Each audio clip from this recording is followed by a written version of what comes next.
సినీ రంగంలో అత్యంత ప్రతిష్టాత్మకంగా భావించి ఐఫా అవార్డుల వేడుక అట్టహాసంగా జరిగింది.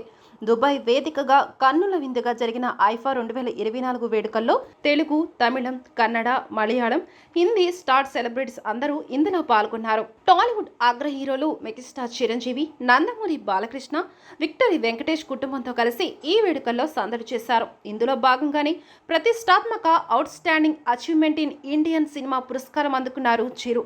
ఈ అవార్డును బాలకృష్ణ, వెంకటేష్ చేతుల మీదుగా చిరంజీవి అందుకున్నారు. చాలా కాలం తర్వాత ముగ్గురు కలిసి ఒకే స్టేజ్ పై ఫోటోలకి ఫోజులు ఇవ్వడం చూసి ఫ్యాన్స్ సంతోషం వ్యక్తం చేస్తున్నారు. ఇటీవల బాలకృష్ణ 50 ఏళ్ల సినీ వేడుకలలోనూ టాలీవుడ్ స్టార్స్ అంతా ఒకే స్టేజ్ పైకి వచ్చి కన్నుల విందు చేశారు. ఇక ఇప్పుడు మళ్ళీ చిరు, వెంకీ, బాలయ్య కలిశారు. ప్రతిష్టాత్మక ఐఫా వేడుకల్లో పాల్గొన్న ఈ స్టార్స్ ఫ్యాన్స్ కోసం కలిసి ఫోటో పోజ్ ఇచ్చారు. ప్రస్తుతం ఈ ఫొటోస్ నెట్టింట ట్రెండ్ అవుతుండగా ముగ్గురు స్టార్స్ ఒకే ఫ్రేమ్ లో కనిపించడం సంతోషంగా ఉందని, అలాగే వీరంతా కలిసి ఒక సినిమా చేయాలంటూ కామెంట్స్ చేస్తున్నారు. ఈ ఏడాది women of the year award heroine Samantha అందుకుంది.